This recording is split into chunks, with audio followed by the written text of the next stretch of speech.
Hello everyone, welcome to affairs with business. कैसे हैं आप सभी? आई होप आप लोग बहुत अच्छे होंगे और अच्छे से प्रिपरेशन कर रहे होंगे। आज हम पढ़ने वाले हैं। आज हमारा टीचिंग एप्टीट्यूड का पार्ट फोर्थ है और आज हम कवर करेंगे लेवल्स ऑफ टीचिंग। इससे पहले कुछ मेरे बारे में जान लेते हैं। मेरा नाम ट्विंकल प्रकाश है। Qualification B Com M Com and हाल ही में मैंने UGC NET third time qualify किया है और मेरी पीएचडी कॉमर्स में चल रही है। आज का टॉपिक है लेवल्स ऑफ टीचिंग। देखो बच्चों, लेवल्स ऑफ टीचिंग पढ़ाने से पहले एक चीज़ याद है आप लोगों को, मैंने आपको व्यू पॉइंट्स ऑफ टीचिंग पढ़ाए थे, है ना? हमने पिछली क्लासेस में व्यू पॉइंट ऑफ टीचिंग के बारे में पढ़ा था और व्यू पॉइंट ऑफ टीचिंग में हमने ये चीज़ें देखी थी कि हमारे पास कुछ लेवल्स थे: अथॉरिटेटिव, डेमोक्रेटिक एंड लेजिस्फेयर। उसमें हमने कुछ नाम पढ़े थे जिसमें हमारे लेवल्स आते हैं टीचिंग के, कि किस तरीके से हम बच्चों को पढ़ाते हैं, कि क्या क्या क्या लेवल रहते हैं हर एक लेवल में। हमने चीज़ें देखी थी कि अथॉरिटेटिव को हमने मेमोरी लेवल भी कहा था, और हमने डेमोक्रेटिक को अंडरस्टैंडिंग लेवल कहा था, और लेजिस्फेयर को रिफ्लेक्टिव लेवल कहा था। हमने वहाँ पे कुछ बेसिक चीज़ें पढ़ी थी। आज हम ओवरऑल व्यू पढ़ेंगे। अब आज हम पूरी डिटेल में इन चीज़ों को पढ़ेंगे कि मेमोरी लेवल है, किसके थ्रू दिया गया, कौन से मॉडल्स इसके अंदर आते हैं। ठीक है, आज हम दो लेवल कवर करने वाले हैं, मेमोरी एंड अंडरस्टैंडिंग लेवल को। ठीक है, तो स्टार्ट करते हैं और बिल्कुल ध्यान से आराम आराम से हर एक चीज़ पढ़ेंगे। ये बहुत इंपॉर्टेंट टॉपिक है। इस टॉपिक से बहुत ज़्यादा क्वेश्चंस आते हैं एग्जाम में। ठीक है, और हर साल आ रहे हैं, तो यहाँ पे से कौन कौन से क्वेश्चन बन सकते हैं ये भी देखना है। कुछ पीवाईक्यू भी डील करेंगे हम। पीवाईक्यू में अलग अलग कंसेप्ट भी आएंगे, उन्हें भी पढ़ना है। ठीक है, तो स्टार्ट करते हैं। सबसे पहला लेवल है हमारा मेमोरी लेवल। अब देखो बच्चों, मेमोरी लेवल ऑफ टीचिंग में क्या चीज़ है? मेमोरी लेवल ऑफ टीचिंग कौन सा लेवल होता है? हमारा वो लेवल ऑफ टीचिंग है जहाँ पे क्या चीज़ें हैं? ठीक है, बच्चा एक स्टार्टिंग से चीज़ें सीख रहा होता है। ठीक है, बहुत छोटा लेवल होता है जहाँ पे एक छोटा बच्चा है और उसको चीज़ें सिखाई जा रही है। मतलब उसकी खुद की अंडरस्टैंडिंग नहीं है, उसकी खुद की अंडरस्टैंडिंग नहीं होती है। टीचर जिस तरीके से बताता है उस तरीके से वो चीज़ों को करते जाता है। ठीक है, उसको उस तरीके से ही चीज़ें समझ में आती हैं जिस तरीके से टीचर ने उसे बताया है। तो पूरी तरीके से वो डिपेंड होता है अपने टीचर पे। उस टीचर ने जो चीज़ें उसको बताई हैं उन चीज़ों पे वो डिपेंड होता है। उसकी जो थॉट प्रोसेस होती है इतनी ज़्यादा नहीं होती। जहाँ पे बच्चे को उस लेवल पे होता है जहाँ पे बच्चा नर्सरी क्लास में है, एलकेजी में, फर्स्ट क्लास में, इस क्लास में है, वो फर्स्ट सेकंड थर्ड क्लास में बच्चा है, तो वहाँ पे वो इतना ज़्यादा चीज़ों को नहीं सोचता। जैसे टीचर ने बताया उसी चीज़ को वो एक लीक में फॉलो करते जाता है। तो हम मेमोरी लेवल को देखो, क्वेश्चन कैसे आता है कि कौन से लेवल को हम थॉटलेस लेवल बोलते हैं, थॉटलेस टीचिंग कहाँ पे आता है? तो ये आएगा मेमोरी लेवल में। और इसे कौन से लेवल बोला जाता है? अथॉरिटेटिव लेवल नाम से भी इसे जाना जाता है। थॉटलेस टीचिंग किस में आती है? मेमोरी लेवल में आती है। अब देखो, सारी चीजें किसके हाथ में? टीचर के हाथ में। तो टीचर जिस तरीके से कहेगा वो चीज यहाँ पे होगी, तो ये क्या है? टीचर सेंटर्ड होता है। और क्रैमिंग को यहाँ पे मतलब बच्चों को चीजें रटाई जाती हैं, जो भी चीजें याद करवानी है या किसी चीज के बारे में उन्हें बताते हैं तो उसको उनको रटाई जाती है, समझाई नहीं जाती। यहाँ पे चीजें क्या करी जाती है? रटाई जाती हैं। जैसे हम रोज उन्हें एबीसीडी लिखने के लिए बोलेंगे और रोज वही होमवर्क रिपीटेटिव फॉर्म में एक हफ्ते तक चलते ही रहता है, तो क्या होता है? इससे उनकी मेमोरी में उस चीज का बहुत ज्यादा असर पड़ता है और वो चीजें याद करने लगते हैं, उसी फॉर्म में उस चीज को याद करने लगते हैं। यहाँ पे ना जो भी चीजें प्रेजेंट की जाती है बहुत स्ट्रक्चर्ड फॉर्म में करी जाएंगी। हम क्योंकि बच्चे को जिस तरीके से सिखाएंगे वो उसी तरीके से उस चीज को कैच करेगा। ठीक है, तो हम जिस तरीके से बच्चे को सिखाएंगे वो उसी फॉर्म में उस चीज को कैच करेगा। ठीक है, तो स्ट्रक्चर्ड वे होता है यहाँ पे। तो क्या लिखा है? स्ट्रक्चर्ड एंड प्रोसेस्ड है। इसे क्या बोलते हैं? पेडागॉगी बोलते हैं। और दिया किसके थ्रू था? हर्बर्ट के थ्रू दिया गया था। ठीक है, तो मेमोरी लेवल, हमारे मेमोरी लेवल में क्या क्या चीजें हैं इंपॉर्टेंट? कि थॉटलेस होता है, अथॉरिटेटिव लेवल में आता है, स्ट्रक्चर्ड होता है। यहाँ से बच्चों डायरेक्ट क्वेश्चन आया कि स्ट्रक्चर्ड इंफॉर्मेशन आइडियाज किस में पुट अप करते हैं? वो आता है मेमोरी लेवल में। ठीक है, किस में करते हैं? मेमोरी लेवल में। पेडागॉगी किसको बोलते हैं? मेमोरी लेवल को।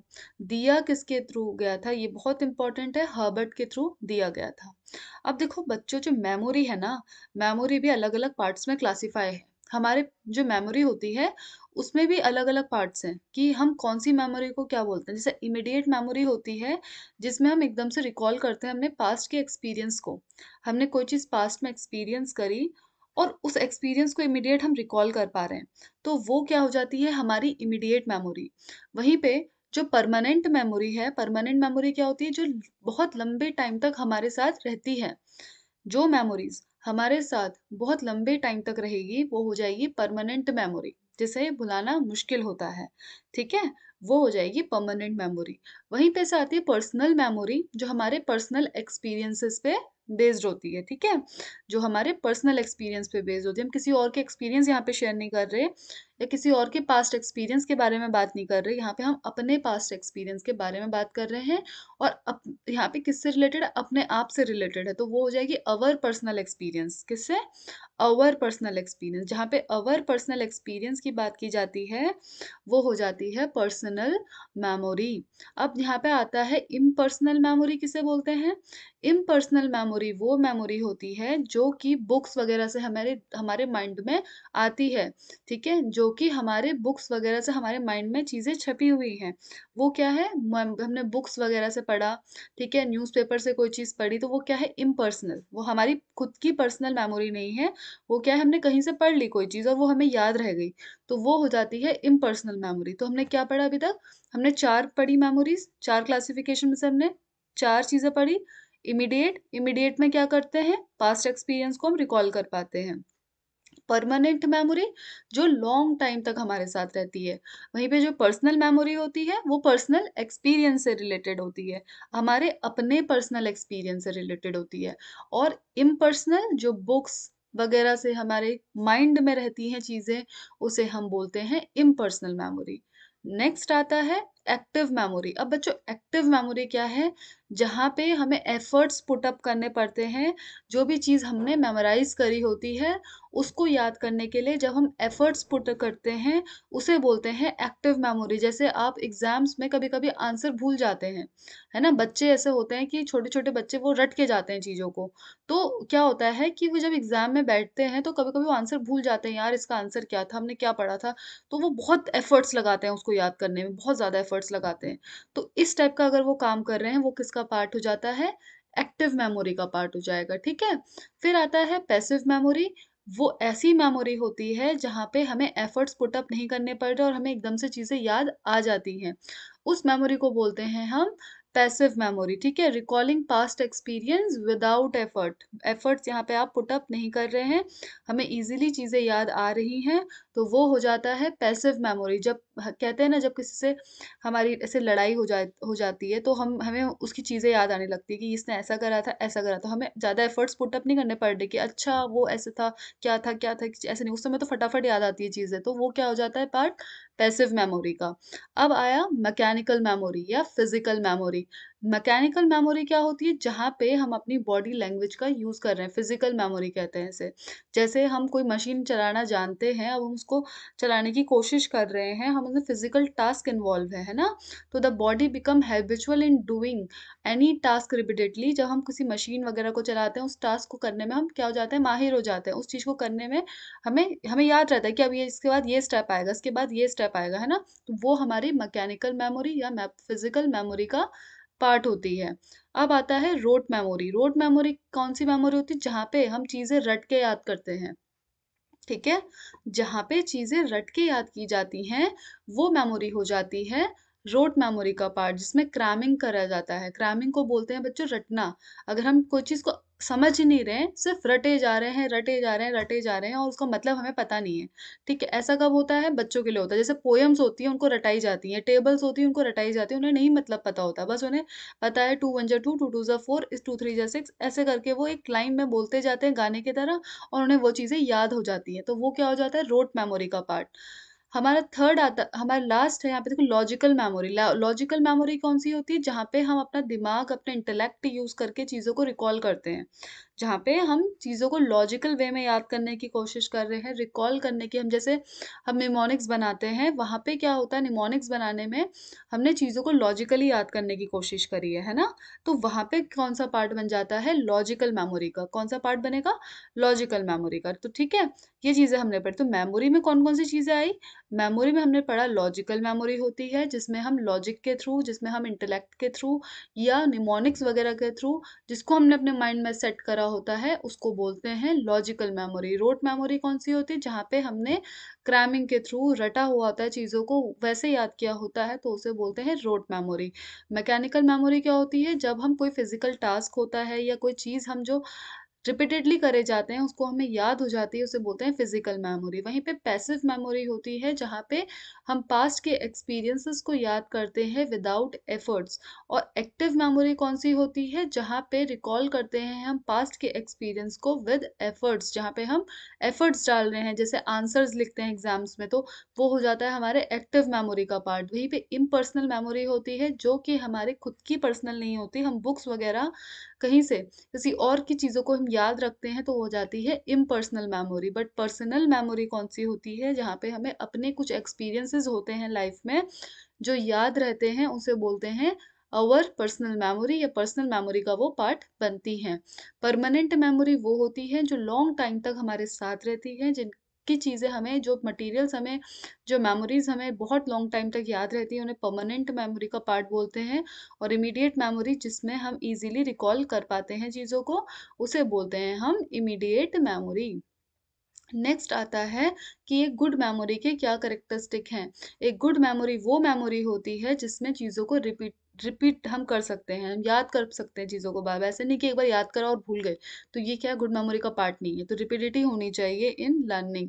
क्या होनी चाहिए, स्टेबिलिटी, मतलब हम चीज़ों को याद रख पा रहे हैं, रिटेंशन कर पा रहे हैं, ठीक है।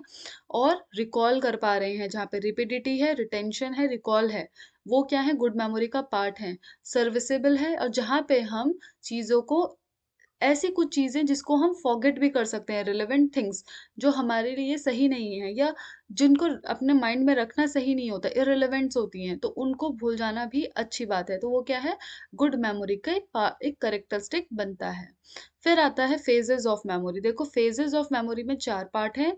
लर्निंग, जहाँ पे लर्निंग हम फैक्ट्स की करते हैं। पहला, रिटेंशन, मतलब to make the content in mind, अगर हम चीज़ों को याद कर पा रहे हैं। रिकॉल, मतलब हम चीज़ों को वो कर पा रहे हैं। मैम, रिटेंशन क्या है, टू मेक द कंटेंट इन माइंड। और रिकॉल का मतलब क्या है, लर्न करना, to learn material experience when bought to in a conscious mind. ठीक है, हमें एकदम से कोई चीजें याद आ जा रही है कि अच्छा ये चीज वो हुई थी। रिकॉग्नाइज करना, पहचानना, ठीक है, हम इस किसी चीज को पहचान पा रहे हैं। लर्निंग, जब हम फैक्ट्स के बारे में लर्न करते हैं, सीखते हैं। रिटेंशन, जब हमने माइंड में लाते हैं। रिकॉल मीन्स हमको एकदम से चीजें याद आ रही है। रिकॉग्नाइज, कि हम उस चीज को पहचान पा रहे हैं। तो ये चीजें क्या बनती है, फेजेस होते हैं ये मेमोरी के, ठीक है। फिर आता है एलिमेंट्स। एलिमेंट्स क्या है, मेमोरी लेवल के। अब देखो, हमें भूलना नहीं है, हमारा जो ये पार्ट चल रहा है, अभी चल रहा है मेमोरी लेवल, जो दिया किसके थ्रू था, हर्बर्ट के थ्रू दिया गया था। इसे क्या बोलते थे, थॉटलेस, थॉटलेस टीचिंग का पार्ट है, ठीक है, और पेडागोगी बोलते हैं। इसमें हमने क्या पढ़ लिया, मेमोरी के गुड करेक्टरिस्टिक क्या होते हैं, हमारे कौन कौन सी मेमोरीज होती हैं, ठीक है, गुड मेमोरी किसे बोलते हैं, फेजेस क्या है मेमोरी के। अभी तक इतना कुछ आपने कवर कर लिया है। अब हमें पढ़ना है कि मेमोरी लेवल ऑफ टीचिंग के एलिमेंट्स क्या हैं। क्या, मेमोरी लेवल ऑफ टीचिंग के एलिमेंट्स क्या हैं। अब हमें ये चीज पढ़नी है। जैसे इसमें जो रोल होता है ना टीचर का, अब देखो मैंने आपको बताया कि बच्चा पूरी तरीके से डिपेंड है अपने टीचर पे। टीचर जिस तरीके से सिखाएगा उसे वैसे ही सीखना है। तो रोल क्या है यहाँ पे टीचर का, जो रोल है टीचर का वो कैसा है, डोमिनेंट है, एक्टिव है, एंड अथॉरिटेरियन है। मतलब टीचर जो जिस तरीके से बच्चे को हैंडल करेगा, पूरे कंट्रोल जो है, कंट्रोलिंग पावर जिसके हाथ में है वो है टीचर, ठीक है। टीचर यहाँ पे बच्चे को अपने तरीके से चीज़ों को समझाता है, और बच्चा उसी तरीके से उन चीज़ों को कैच भी करता है। तो रोल ऑफ टीचर कैसा है, डोमिनेंट है, एक्टिव है, एंड अथॉरिटेरियन है। रोल ऑफ लर्नर कैसा है, रोल ऑफ लर्नर हमारा यहाँ पे पैसिव हो जाता है। जो लर्नर होता है वो चीज़ों को अच्छे से रिकॉल नहीं कर पाता। This is the passive role of the learner at the memory level. तो लर्नर है वो क्या है, लर्नर टीचर के अंडर है। पैसिव रोल और एक्टिव रोल का मतलब क्या होता है बच्चों? देखो, एक्टिव रोल का मतलब है जहाँ पे मेन सेंटर रोल या फिर मेन रोल जिसका होगा, जिसकी बात सुनी जाएगी और जिसको ज्यादा बोलना है, यहाँ पे जिसको ज्यादा समझाना है चीजें, जिसको अपने अकॉर्डिंग चीजें करवानी है, वो है टीचर। और पैसिव वो होता है जो बात मानेगा, या फिर बात मानेगा नहीं, जो मेनली जिसका रोल ज्यादा नहीं है, जिसका रोल ज्यादा नहीं है वो उसके अकॉर्डिंग चलने वाला है, जैसे टीचर बताएगा। तो जो मेमोरी लेवल होता है वहाँ पे लर्नर जो होता है वो टीचर के अकॉर्डिंग चलता है। इसलिए जो रोल होगा लर्नर का वो पैसिव होगा, और टीचर का रोल कैसा होगा? डोमिनेंट और एक्टिव होगा।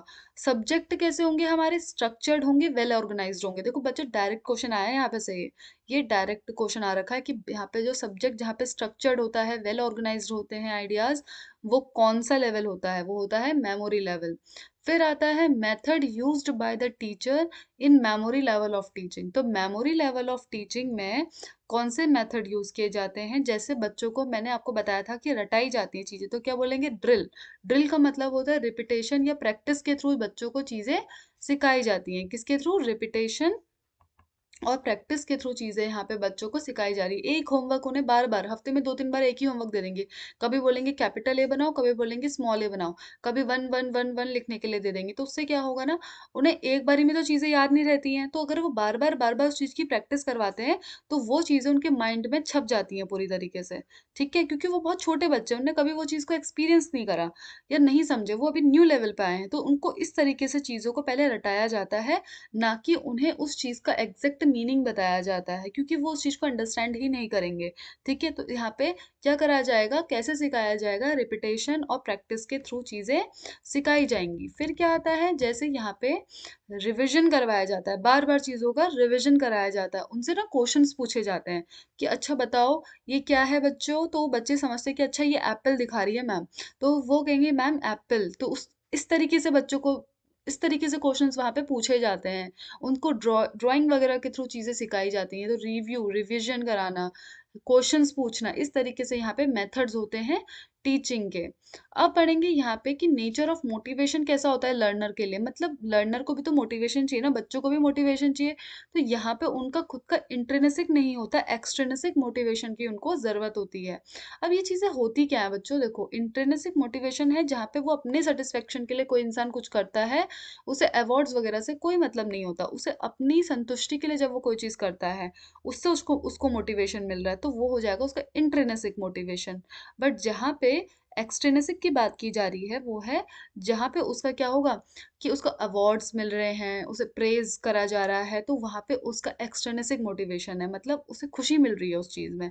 तो जब छोटे बच्चे होते हैं ना, तो उनके बीच में जब कंपटीशन कराया जाता है या उनकी कॉपी में ना गुड लिख देते हैं, ऐसे स्टार स्टार बना देते हैं ना, तो बड़े खुश होते हैं वो। तो बहुत खुश हो जाते हैं वो, अगले दिन से और अच्छा काम करके आएंगे, मैम ये भी बना दीजिए, मैम ऐसा कर दीजिए। वो और अच्छे से करेंगे, ठीक है, वो और सुंदर सुंदर काम करके लाएंगे। तो इससे क्या होगा, उनको मोटिवेशन कहाँ से मिल रहा है? एक्सटर्नसिक मिल रहा है ना। उन्हें बाहर से चीजें मिल रही हैं, वो अपने मोटिवेशन के लिए नहीं करते। वो उनको अगर उनको पता चलेगा अवार्ड मिलने वाला है, आज कुछ प्राइज मिलेगा, तो वो उस काम को और अच्छे से करते हैं। तो ये होता है यहाँ पे। तो नेचर ऑफ मोटिवेशन जो मेमोरी लेवल में है, बच्चों वाले लेवल में है, वो कैसा होता है? एक्सट्रेंसिक होता है। ठीक है, देन आता है यहाँ पे इवेल्युएशन सिस्टम। अब बच्चे को, बच्चे की परफॉर्मेंस को कैसे इवेलुएट किया जाएगा, कैसे जज किया जाएगा, है ना। बच्चा अच्छे से काम कर रहा है, नहीं कर रहा है, इस परफॉर्मेंस को कैसे जज किया जाएगा? तो बच्चे की परफॉर्मेंस को जज जज करने के लिए उनसे ओरल टेस्ट लिए जाते हैं, उनके रिटन टेस्ट लिए जाते हैं। ठीक है, इस बेसिस में उनकी परफॉर्मेंस को जज किया जाता है। अब देखो ये बच्चों, ये मॉडल दिया किसने था? हर्बर्ट ने दिया था, है ना। हम भूले नहीं है इस बात को कि हर्बर्ट ने मेमोरी लेवल का मॉडल, मेमोरी लेवल के बारे में बताया था। तो उन्होंने एक मॉडल भी दिया था जिसका नाम है हार्बिटेरियन मॉडल ऑफ मेमोरी लेवल। क्या नाम है? हार्बिटेरियन मॉडल ऑफ मेमोरी लेवल। तो हर्बर्ट हैं, वो क्या थे? ये एक्सपर्ट थे इस फील्ड में। उन्होंने एक मॉडल दिया, उन्होंने बताया कि इस तरीके से चीजें होनी चाहिए इसमें। तो उन्होंने कुछ स्टेप्स डिस्कस करे अपने मॉडल के, जिसको हम बोलते हैं, कितने स्टेप दिए उन्होंने? 4 स्टेप्स दिए। उसमें सबसे पहले आता है फोकस, फिर आता है सिंटेक्स, फिर आता है सोशल सिस्टम, एंड देन आता है सपोर्ट सिस्टम। अब फोकस का मतलब क्या है कि फोकस किस चीज में किया जा रहा है? सिंटेक्स क्या क्या चीजें ली जा रही हैं, सोशल सिस्टम में कौन इन्वॉल्व है, सपोर्ट सिस्टम क्या है इस लेवल में। ठीक है, ये चीजें यहाँ पे है। तो चार हैं, चार स्टेप हैं। हार्बिटेरियन मॉडल के कितने स्टेप हैं? चार स्टेप हैं। फोकस, फोकस किस में किया जाता है मेमोरी लेवल में? क्रैमिंग में। किस में किया जाता है? चीजों को रटाने में, उनकी प्रैक्टिस कराने में, रिपीटेशन में। तो क्रैमिंग ऑफ फैक्ट्स यहाँ पे किया जाता है। यहाँ पे मेंटल लेवल पे चीजों को ट्रेन किया जाता है। उन्हें नॉलेज प्रोवाइड की जाती है चीजों के बारे में। उन्हें चीजें याद कराई जाती हैं, रिकॉल कराई जाती हैं। ठीक है, रिप्रेजेंटेशन द लर्नड फैक्ट, ये सब चीजें यहाँ पे कराई जाती हैं। तो ये हो गया फोकस, क्रैमिंग पे यहाँ पे फोकस किया गया है। फिर आता है सिंटेक्स। सिंटेक्स में क्या हुआ कि सिंटेक्स के जो हर्बर्ट हैं, उन्होंने कितने स्टेप दिए? उन्होंने टोटल 5 स्टेप दिए सिंटेक्स के। ठीक है, सिंटेक्स के 5 स्टेप है और बाकी पूरे मॉडल के 4 स्टेप हैं। ठीक है, तो सिंटेक्स में जो सबसे पहला एस्पेक्ट था वो था प्रिपरेशन करना। मतलब the people are prepare to acquire new knowledge by testing their previous knowledge. मतलब कैसे इसमें बच्चों को प्रिपेयर कराया जाता है? पहले उनकी प्रीवियस नॉलेज को चेक किया जाता है और देन उनको फिर न्यू नॉलेज को डिलीवर किया जाता है। स्टेटमेंट ऑफ एम का मतलब क्या है? The topic is clear to people. इसका एम मतलब क्या होता है कि यहाँ पे पहले जो चीज़ें आज हम पढ़ाने वाले हैं, उस चीज़ को बच्चों को या टीचर को भी क्लियर होना चाहिए। और फिर टीचर क्या करता है? जो टॉपिक वो आज पढ़ाने वाला है वो ब्लैक बोर्ड में लिखता है। The teacher wrote the topic on the black board. Then उसके बाद आता है प्रेजेंटेशन। प्रेजेंटेशन का मतलब क्या होता है? Simulating the students mental activity, कैसे किस तरीके से हमें प्रेजेंट करना है मटेरियल। सेल्फ लर्निंग को बढ़ाना है, बच्चों को अपॉर्चुनिटी देनी है कि वो खुद से चीज़ों को समझ सकें। द टीचर ट्राई करता है कि most of the information from the people, so the relationship between the new and the previous knowledge क्या बन सके, एक बिल्डअप हो सके। तो हर्बर्ट ने इस स्टेप को क्या बोला था? एसोसिएशन बोला था। The teacher establish a relationship between the two subjects, facts and events of the same subject. फिर आता है कंपैरिजन एंड एसोसिएशन। सिंटेक्स में जो हमारा थर्ड स्टेप था वो था कंपैरिजन करना एंड एसोसिएशन करना। मतलब अगर हम चीज़ों को कंपेयर करके बाय कंपैरिजन जो न्यू नॉलेज है उसको क्लैरिफाई करना, एंड देन उनको फिर क्या करना? And made permanent in the mind of people. पहले कंपेयर करना न्यू नॉलेज का, अच्छा आपने पहले ये चीज़ें सीखी थी, आज हम ये चीज़ें सीखेंगे, इस तरीके से बच्चों को बताया जाता। फिर उनके माइंड में उन चीज़ों को फिट करना, एंड देन जर्नलाइज करना। जर्नलाइज को क्या बोला गया? सिस्टम। जर्नलाइज को क्या नाम दिया था? सिस्टम। ठीक है, तो after explaining the basic lesson the peoples give opportunity to think about this lesson. जब उनको हम पूरी चीज़ें बता देते हैं, पूरी स्टोरी समझा देते हैं बच्चों को, देन वो उसके बारे में सोचते हैं। People formulate some principles and laws that can be used in future situation। ठीक है, जनरलाइजेशन में ये सारी चीजें होती हैं। फिर लास्ट आता है एप्लीकेशन। ये लास्ट स्टेप होता है टीचिंग में, जिसमें ऑब्जर्व की जाती हैं whether they are newly learned knowledge can be used in new situation or not. Application में क्या है कि जो भी न्यू नॉलेज है या जो भी नई चीज़ें हम सीख रहे हैं, क्या उसका फ्यूचर में कोई रिलेवेंस है या नहीं, वो अप्लाई हो सकती है या नहीं। तो ये 5 स्टेप थे सिंटेक्स के। ठीक है, ये भी याद रखने कि सबसे पहले सिंटेक्स में क्या आया? प्रिपरेशन करना। प्रिपरेशन के बाद स्टेटमेंट ऑफ एम होता है। स्टेटमेंट ऑफ एम के बाद है हमारा प्रेजेंटेशन। प्रेजेंटेशन के बाद है हमारा comparison and association, and then generalise करना, एंड देन उस चीज में एप्लीकेशन देखना कि ये चीजें जो सिखा रहे हैं उसकी कोई एप्लीकेशन है या नहीं। फिर हार्बिटेरियन मॉडल का थर्ड स्टेप आता है जिसका नाम है सोशल सिस्टम। सोशल सिस्टम में क्या था? The process of teaching is a social and professional. जो प्रोसेस है टीचिंग की वो सोशल भी होती है और प्रोफेशनल भी होती है। Peoples and teachers are the member of social system. इनका बोलना था कि जो हमारा सोशल सिस्टम है, जो हमारी सोसाइटी है, वहाँ पे पीपल्स और टीचर्स जो है मेंबर्स हैं, और वो ऑक्यूपाई करते हैं, जो टीचर है वो ऑक्यूपाई करता है मेन पोजीशन को, जिसको हम बोलते हैं प्राइमरी प्लेस, एंड जो पीपल हैं वो क्या ऑक्यूपाई करते हैं? सेकेंडरी प्लेस को करते हैं। अब सपोर्ट सिस्टम क्या थे इसमें? इसमें ज़्यादातर जो फोकस किया गया था वो किस पे करा गया था? क्रैमिंग के ऊपर करा गया था। दोनों ही ओरल और रिटर्न एग्जामिनेशन का यूज़ किया जाता है बच्चे की परफॉर्मेंस को इवेलुएट करने के लिए। यहाँ पे ऐसे रिटर्न रिटर्न एग्जामिनेशन का यूज़ किया जाता है। रिटर्न टाइप एग्जामिनेशन यहाँ पे ज़्यादा यूजफुल रहते हैं। रिकॉल कराई जाती है चीज़ें, रिकॉग्नाइज़ किया जाता है, बच्चों से बोलता है अच्छा इसको पहचानो क्या चीज़ है ये। यहाँ पे इस तरीके से यूज़ की जाती है एग्ज़ामिनेशन के लिए, बच्चों को टेस्ट करने के लिए चीज़ें। ठीक है? तो हमने ये पूरा मॉडल क्लियर कर लिया। कितने स्टेप थे हमारे टोटल मॉडल में? 4 स्टेप थे, ठीक है? फोकस था, सिंटेक्स था, सिंटेक्स में फिर 5 स्टेप्स थे। तो सिंटेक्स के बाद क्या आया? सोशल सिस्टम, देन क्या आया? Support system. तो ये 4 स्टेप हैं बेसिक, ये याद रखने हैं कि किसने दिए थे? हार्बर्टेरी ने दिए थे। और ये लेवल को हम पेडागोगी कहते हैं, थॉटलेस टीचिंग बोलते हैं मेमोरी लेवल को। ठीक है? मेमोरी लेवल किसने दिया था? हार्बर्ट ने दिया था। इनका मॉडल में कितने स्टेप थे? 4 स्टेप थे। कौन कौन से थे? फोकस था, सिंटेक्स था, सोशल सिस्टम था एंड द सपोर्ट सिस्टम था। अब जो सिंटेक्स है, सिंटेक्स में कितने स्टेप थे? 5 स्टेप्स थे। ठीक है? क्लियर हो रहा है? आगे बढ़े। तो हमारा आता है फंक्शंस ऑफ टीचर्स। तो फंक्शन क्या है टीचर का? कि प्रेजेंट करना कंटेंट को, कंट्रोल करना। इसमें क्या होता है? कंट्रोल करना पड़ता है एक्टिविटीज, बच्चों की एक्टिविटीज को कंट्रोल करना होता है, उनको मोटिवेट करना होता है। ये कुछ चीजें होती हैं जो टीचर के फंक्शन में आती हैं। देखो फर्स्ट लेवल हमारा पूरा कंप्लीट हो गया है। ठीक है? तो आपने देखो इतनी जल्दी मेमोरी लेवल कंप्लीट कर लिया, वेरी गुड। अब आगे बढ़ना है understanding level. Understanding level of teaching. ये देखो अंडरस्टैंडिंग लेवल ऑफ टीचिंग में देखो कैसा है, यहाँ पे दो पर्सन बने हैं, ये एक दूसरे को समझ रहे हैं, दुख अपने शेयर कर पा रहे हैं एक दूसरे से। ठीक है? तो ये हो गया हमारा अंडरस्टैंडिंग, जहाँ पे अंडरस्टैंडिंग होती है, रिलेशनशिप में अंडरस्टैंडिंग होती है यहाँ पे। तो ये हो जाता है हमारा अंडरस्टैंडिंग लेवल। तो कौन सा है अंडरस्टैंडिंग लेवल ऑफ टीचिंग? मतलब यहाँ पे हम चीज़ों को अंडरस्टैंड करके समझते हैं। कोई भी चीज़ हमें समझाई जा रही है या बताई जा रही है किसी भी चीज़ के बारे में, हम यहाँ पे क्या होता है ना, बच्चे थोड़े अब मेमोरी लेवल से अब चीज़ों को रटेगा नहीं, अब वो चीज़ों को थोड़ी समझने की कोशिश करेगा। आखिर ये जो मैम हमें बता रही है, आखिर इसके क्या रिलेवेंस है, आखिर ये क्या चीज़ बता रही है, या इसका क्या मतलब होता है, हम जो सब्जेक्ट पढ़ रहे हैं क्यों पढ़ रहे हैं, वो आप समझेंगे। इन चीज़ों को थोड़ा थोड़ा अंडरस्टैंड करने लगते हैं। तो जहाँ पे ये चीज़ आती है वो लेवल आ जाता है हमारा अंडरस्टैंडिंग लेवल। इसको क्या बोलते हैं? Understanding level. ठीक है? देखो क्या चीजें लिखी हुई है यहाँ पे, ये देखो डायग्राम में लिखी हुई है ना, ये देखो यहाँ पे the learner and require the comprehend factual information. ठीक है? यहाँ पे उनको फैक्चुअल इंफॉर्मेशन की जरूरत होती है। यहाँ पे देखते हैं कि डिफरेंट कंसेप्ट्स और उनकी रिलेशनशिप को यहाँ पे चेक किया जाता है। यहाँ पे जो फैक्ट्स होते हैं, कंसेप्ट्स होते हैं, कैसे उनको हम अप्लाई कर सकते हैं, ये सारी चीजें यहाँ पे बच्चों देखी जाती हैं। अब आता है हमारा अंडरस्टैंडिंग लेवल। अंडरस्टैंडिंग लेवल में देखो क्या चीजें हैं कि जो भी चीजें हम समझेंगे पढ़ेंगे, वो चीजें हर चीज अंडरस्टैंड करके की जाएगी। ठीक है?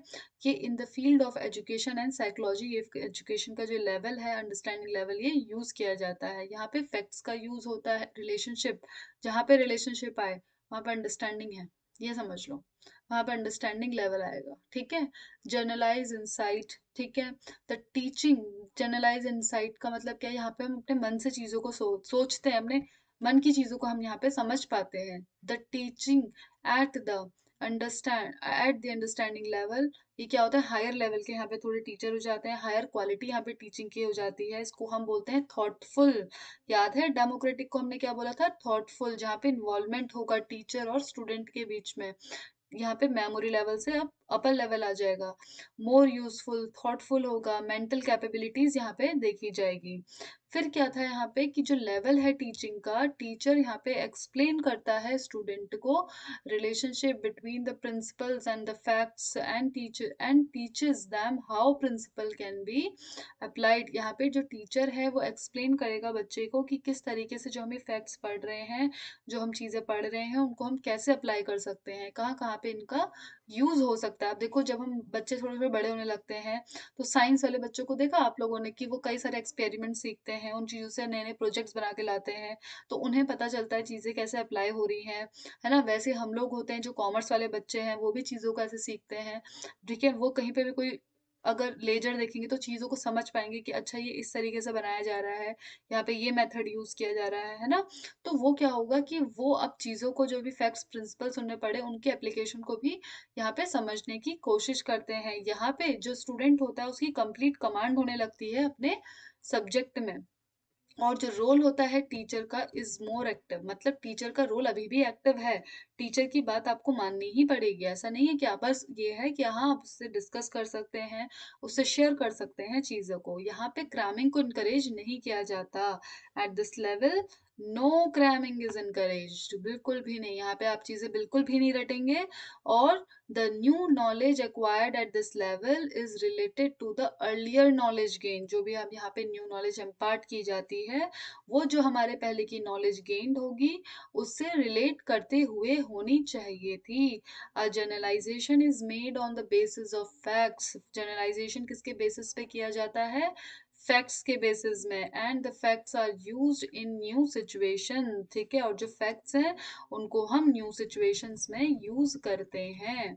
अब देखो, जो ये लेवल था किसने दिया था? मॉरिसन ने दिया था। तो मॉरिसन का जो ये अंडरस्टैंडिंग लेवल है, तो मॉरिसन का था, तो मॉरिसन का एक मॉडल दिया था। जैसे हार्वर्ड ने मेमोरी लेवल दिया तो हार्बिटेरियन मॉडल आया उससे, वैसी जो अंडरस्टैंडिंग लेवल है वो मॉरिसन ने दिया था। तो उनने कौन सा दिया? मॉरिसन्स मॉडल ऑफ अंडरस्टैंडिंग को दिया, ठीक है। तो इसमें भी वही स्टेप है, देखो बच्चों, बस एक स्टेप बढ़ गया यहाँ पे, इवेल्युएशन सिस्टम। क्या बढ़ गया? इवेल्युएशन सिस्टम बढ़ा। नहीं तो वही है, सबसे पहले फोकस था, फिर सिंटेक्स था, फिर सोशल सिस्टम था, एंड देन सपोर्ट सिस्टम था। और लास्ट इसमें एक स्टेप बढ़ गया हमारा, इवेल्युएशन सिस्टम। अब देखो बच्चों, इसमें क्या है? फोकस। फोकस किस बारे में की जा रहा है इसमें? जैसे हमारे क्या था, कंपेयर करो कंपेयर करो, हमारे मेमोरी लेवल में किस चीज में फोकस था? क्रैमिंग पे। क्रैमिंग पे फोकस किया जाता था। यहाँ अंडरस्टैंडिंग लेवल है, फोकस किस पे किया जाएगा? Mastery of the concept. मतलब अभी बोला था ना कि बच्चा जो होता है अपने कंसेप्ट में उसकी मास्टरी होती है, उस चीज को वो बहुत अच्छे से समझता है, जानता है, तभी वो क्वेश्चंस करता है उस चीज से रिलेटेड। तो क्या होता है? मास्टरी ऑफ द कंसेप्ट, कि बच्चे को चीजें अच्छे से समझ में आए, इन डीप वो चीजों की नॉलेज ले, उसकी मास्टरी बन जाए उस कंसेप्ट के ऊपर। ये इस चीज पे फोकस किया जाता है कि जो भी उसके डाउट्स हैं यहाँ पे क्लियर हो जाए। तो teacher stress the mastery of the content so that desirable changes क्या कर सके? वो कर सके, and may occurs in the personality of people, ताकि वो क्या है, स्टूडेंट की पर्सनालिटी में एक अच्छे चेंजेस ला सके। सिंटेक्स में इसमें भी कुछ स्टेप हैं, जैसे उसमें भी थे, उसमें प्रिपरेशन था, प्रेजेंटेशन था, ठीक है। वैसे इसमें है, सबसे पहले इसमें स्टेप दिया है एक्सप्लोरेशन का। किसका दिया है? एक्सप्लोरेशन का। इसमें भी टोटल कितने स्टेप है? 5 स्टेप्स हैं। तो कौन कौन से रहते हैं हमारे? एक्सप्लोरेशन का, प्रेजेंटेशन का, एसिमिलेशन का, ऑर्गेनाइजेशन एंड रिसाइटेशन का रहता है, ठीक है। तो हम इसको आगे पढ़ते हैं। ओके, चलो चलो फटाफट से कर लेते हैं। एक्सप्लोरेशन। एक्सप्लोरेशन का मतलब क्या होता है? जहाँ पे पर्सन की प्रीवियस नॉलेज को टेस्ट किया जाता है। अब टेस्ट कैसे करेंगे? उनसे क्वेश्चन पूछेंगे, है ना। उनसे क्वेश्चन पूछेंगे कि अच्छा ये बताओ, आपने पिछली क्लास में पढ़ा था ये चीजें ऐसे हैं बच्चों, ये कैसे होंगी? उनकी प्रीवियस नॉलेज को हम क्वेश्चनिंग करके क्या करते हैं? समझने की कोशिश करते हैं कि कितना आता है उन्हें। तो प्रीवियस नॉलेज को टेस्ट किया जाता है बाय क्वेश्चनिंग, एनालाइज किया जाता है कंटेंट को, एंड डिटरमाइन किया जाता है कि किस तरीके से यूनिट, और जो कंटेंट है, यूनिट ऑफ कंटेंट किस तरीके से न्यू है, और जो नॉलेज है उसको हमको कैसे प्रेजेंट करना है। ये सब किस में आता है? एक्सप्लोरेशन में आता है। एक्सप्लोरेशन में आता है previous knowledge testing by questioning and analyse करना कंटेंट को। The elements are arrange in a logical sequence. Analyse कैसे करेंगे? जब हम उन एलिमेंट्स को एक लॉजिकल सीक्वेंस में अरेंज करेंगे from psychological point of view से, ठीक है। एंड देन उसके बाद डिटरमाइन करेंगे कि how the unit and content और न्यू, ठीक है। And then knowledge should be presented. जो भी आप फिर चीजें बताना चाहेंगे, पहले तो हमने उसकी प्रीवियस नॉलेज को चेक कर लिया, देन उसके बाद न्यू नॉलेज को हम प्रेजेंट यहाँ पे करते हैं। तो एक्सप्लोरेशन हमारा फर्स्ट स्टेप रहेगा, किसका? यहाँ पे सिंटेक्स का। सेकंड आता है प्रेजेंट करना। इसमें क्या है? सेकंड प्रेजेंट करना, मतलब अब टीचर का रोल अभी भी एक्टिव है। अंडरस्टैंडिंग लेवल में टीचर का रोल एक्टिव होता है। प्रेजेंट करना है उसे पहले। अब प्रेजेंट कैसे करेगा कंटेंट को? पहले वो स्मॉल स्मॉल यूनिट करके प्रेजेंट करेगा, एंड देन फिर उसके बाद वो पूरा सब्जेक्ट को प्रेजेंट करेगा। तो he forms the following activity for the presentation of content: present the content in small units or maintain the sequence of these unit and relationship with the people establishers। बोला गया है यहाँ पे कि पहले स्मॉल स्मॉल यूनिट प्रेजेंट की जाती है, और इस तरीके से प्रेजेंट की जाएगी, इस सीक्वेंस में प्रेजेंट की जाएगी चीजें कि जिससे वो जो भी पहले पढ़ रहा है उन चीजों से वो आगे वाली चीजों को क्या कर सके, रिलेट कर सके, ताकि एक लॉजिकल सीक्वेंस क्या हो सके, फॉर्म हो सके। ठीक है। टीचर डायग्नोस करता है whether the content have been understood by the people or not. ये देखा जाता है कि जो टीचर कंटेंट दे रहा है ना, वो आपको समझ में भी आ रहा है या नहीं, have been understand by the people or not, ये भी चीजों को डायग्नोस करना, ये भी चीजें चेक करना काम बन जाता है प्रेजेंटेशन का, जहाँ पे क्या होता है, teacher recapitulate the content till most of the people. ठीक है। तो यहाँ पे मेन चीजें क्या है, प्रेजेंट किया जाएगा रोल। अब रोल किसका है, टीचर का एक्टिव होता है। प्रेजेंट कैसे करना है, वो स्मॉल स्मॉल इवेंट करके प्रेजेंट करेगा चीजों को, एंड देन उसके बाद पूरे सीक्वेंस को प्रेजेंट करेगा लॉजिकल वे में। यहाँ पे जो होगा ना, इस तरीके से टीचर प्रेजेंट करेगा चीजें और चेक भी करेगा कि जो मैं चीजें बच्चों को बता रहा हूँ वो चीजें समझ में भी आ रही है या नहीं। तो प्रेजेंटेशन में ये चीजें होंगी। ठीक है। तो सबसे पहले सिंटेक्स में पार्ट क्या था, एक्सप्लोरेशन का, फिर क्या था, प्रेजेंटेशन का, अब क्या है, एसिमिलेशन करना। मतलब टीचर स्टूडेंट को अपॉर्चुनिटीज प्रोवाइड करता है एसिमिलेशन की। अब एसिमिलेशन का मतलब क्या होता है, जहां पे चीजों को क्या किया जाता है, जनरलाइजेशन के लिए, the peoples are provided with an occasion for generalisation through assimilation. Assimilation opportunity are provided to stress content depth. ठीक है। जहाँ पे हम चीजों को क्या करते हैं, डेप्थ में जान रहे हैं और उसको जनरलाइज कर रहे हैं, हमने चीजों को बहुत डीप में स्टडी करा, एंड देन उसके बारे में हम फिर बता रहे हैं। At the time of assimilation every people studies in accordance with his requirement. यहाँ पे क्या होता है, एसिमिलेशन के टाइम पे स्टूडेंट अपनी रिक्वायरमेंट के अकॉर्डिंग चीजों को पढ़ता है। उसको जो चीजें पढ़नी होंगी वो उसके अकॉर्डिंग चीजें पढ़ेगा, या जिस चीज में उसको कंफ्यूजन होगा उन चीजों को वो पढ़ेगा। ठीक है। जिस यहाँ पे जो होगा ना, बच्चा जैसे लेबोरेटरीज वगैरह में, लाइब्रेरीज वगैरह में जाके चीजों को सीखता है, यहाँ पे उस अपनी स्टडी में वो और अच्छी मास्टरी हासिल करता है। और बोथ टीचर और जो स्टूडेंट है रिमेन एक्टिव, दोनों इस पोर्शन में क्या रहते हैं, एक्टिव रहते हैं। तो एसिमिलेशन में क्या कर रहे हैं, वो डीप स्टडी कर रहे हैं, चीजों को समझ रहे हैं, उन्हें प्रैक्टिकल वे में जानने की कोशिश करते हैं, और दोनों का रोल जो होता है वो एक्टिव रहता है। ठीक है। ये हो गया हमारा एसिमिलेशन। फिर आता है हमारा क्या, ऑर्गेनाइजेशन। ऑर्गेनाइजेशन में क्या होता है कि यहाँ पे कंटेंट, ठीक है, मतलब जहाँ पे बच्चा अपने आप से कंटेंट लिख रहा है किसी और की हेल्प के बिना। Peoples are provided with an occasion for representation, उसको बोलते हैं ऑर्गेनाइजेशन करना। And all the peoples write content without anybody's help or not. ठीक है। Representation in the subject like जैसे मैथमेटिक्स, ग्रामर, अर्थमेटिक्स, इन सब में वो अपने आप से चीजों को सॉल्व कर रहा है, टीचर की हेल्प नहीं ले रहा।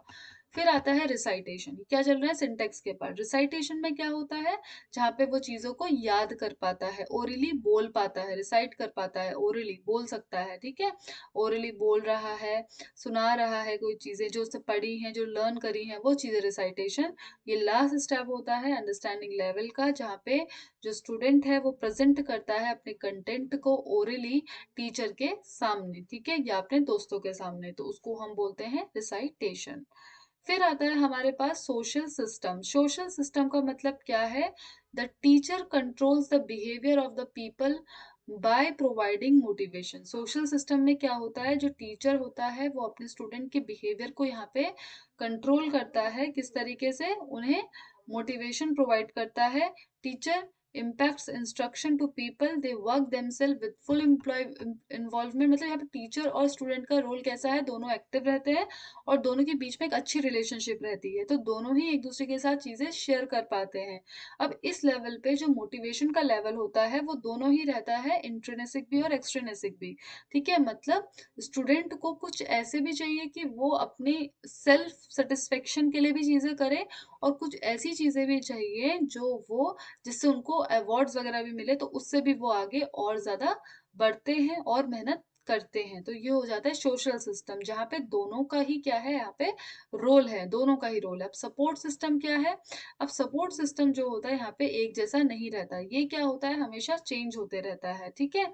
यहाँ पे एक ही तरीके से चीजों को नहीं सिखाया जाता, काफी सारी चीजें यहाँ पे चेंज हो जाती हैं। अब देखो हमारा जो लेवल है, कौन सा, हमारा अंडरस्टैंडिंग लेवल वो भी पूरा कंप्लीट हो गया। अब देखो हमने अंडरस्टैंडिंग लेवल में क्या क्या चीजें पढ़ी, कि हमने ये पढ़ा कि यहाँ पे एक रिलेशनशिप होती है between the teacher and student अब क्या करता है, अपनी चीजों को शेयर कर पाता है टीचर के साथ। ये एक अपर लेवल में पहुंच जाता है जहाँ पे से उसे चीजों की या मास्टरी ऑफ द कंटेंट हासिल होता है, ठीक है। इस तरीके से उसे चीजें सिखाई जाती है, लेबोरेटरीज में लाइब्रेरीज में चीजों को सिखाई जाती है, ठीक है। अब इसमें चार हमने इसके मॉडल थे, मॉरिसन ने दिए थे। इसके चार स्टेप थे, पांच, focus, syntax, social system, support system and evaluation. जिसमें जो सिंटेक्स है उसके पांच स्टेप थे, ठीक है। सिंटेक्स के पांच स्टेप थे जिसमें नाम था exploration, presentation, assimilation, organisation and recitation. ये हमारे स्टेप्स है। अब ये स्टेप्स को आपको याद रखना है, ठीक है। अब देखो हमने कितनी चीजें पढ़ ली आज। हमने आज के उस क्लास में हमने अंडरस्टैंडिंग लेवल भी कवर करा है और हमारे मेमोरी लेवल भी पूरा कवर हो गया इन डेप्थ। इनसे जितने भी पॉइंट इंपॉर्टेंट थे वो सारी चीजें स्टूडेंट्स हमने कवर कर ली हैं। जितनी भी चीजें इंपॉर्टेंट थी जो एग्जाम्स में से आती हैं इनमें से, वो सारी मेन मेन चीजें हमने कवर कर ली हैं आज, ठीक है। अब हम करेंगे कुछ पीवाईक्यू।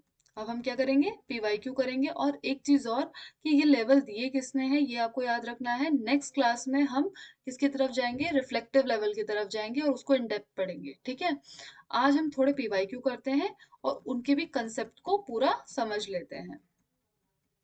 अब देखो पहला पीवाईक्यू है यहाँ पे, identify from the following spectrum of teaching method which are called dialogic. Dialogic का मतलब क्या है यहाँ पे, डायलॉजिक।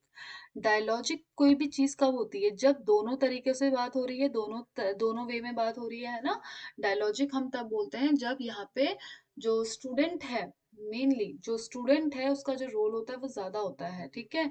और वो ज्यादा मतलब दोनों तरफ तरीके से यहाँ पे बात हो रही है। अब देखो टीम टीचिंग एंड डिमॉन्स्ट्रेशन बोला है यहाँ पे, ठीक है। नेक्स्ट ऑप्शन दिया है ट्यूटोरियल एंड केस स्टडी। देखो बच्चों ट्यूटोरियल जहां भी दिया होगा वो क्या है, डायलॉजिक का पार्ट बनता ही बनता है, ठीक है। ट्यूटोरियल्स में क्या होता है, डायलॉजिक का पार्ट बनता है। Group discussion and interactive presentation, अब तुम यहाँ पे इंटरेक्ट कर रहे हो ये भी डायलॉजिक है, इंटरेक्टिव होना। ट्यूटोरियल ये भी हमारे डायलॉजिक का पार्ट होता है, ठीक है। फिर simulation and role playing and computer aided instruction and practical task. अब देखो यहाँ पे क्या हो रहा है, एक साइड चीजें चल रही हैं, दोनों साइड से होनी चाहिए, ठीक है। तो क्या हो जाएगा, ट्यूटोरियल एंड केस स्टडी भी हमारे दोनों साइड से होती है टीचिंग, और ग्रुप डिस्कशन होना एंड इंटरेक्टिव प्रेजेंटेशन आपकी जहाँ पे होगी वो भी हमारा डायलॉजिक का पार्ट बनती है। तो यहाँ पे ऑप्शंस में देखते हैं, जो हमारा ऑप्शन नंबर यहाँ पे क्या बन रहा है, ये वाला, ठीक है। तो वो क्या हो जाएगा हमारा, किसका पार्ट, डायलॉजिक का पार्ट बन जाएगा। तो यहाँ पे आ जाएगा हमारा बी एन सी, ठीक है। हाँ, फिर आता है हमारे पास कौन सा क्वेश्चन है, in which level of teaching seeing of relationship is promoted as an object. देखो लेवल ऑफ टीचिंग में, लेवल ऑफ टीचिंग हमने अभी पढ़े हैं, अभी हमने पढ़े, जिसमें किस लेवल में मैंने आपको बताया, रिलेशनशिप की बात की जाती है। जहाँ रिलेशनशिप की बात की जाती है, कौन, जहाँ अंडरस्टैंडिंग है वहीं रिलेशनशिप है, ये बताया था ना।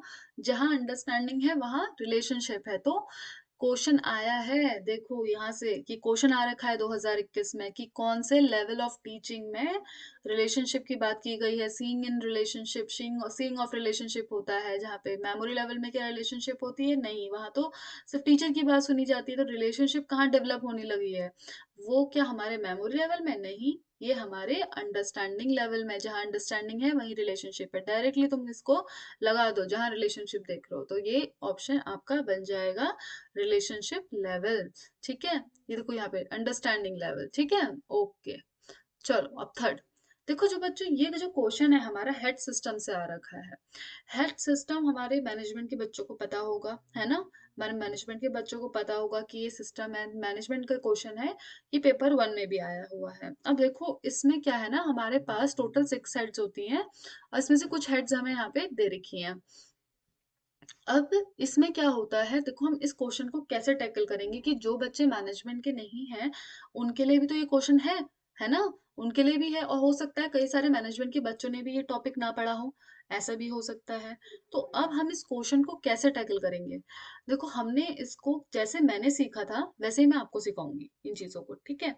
तो सबसे पहले जैसे हम रेड को, जैसे रेड होता है ना कोई चीज, कोई चीज रेड है, तो रेड को हम कनेक्ट कर पाते हैं इमोशन से। किससे कर पाते हैं? रेड हार्ट, रेड इमोशन, ठीक है?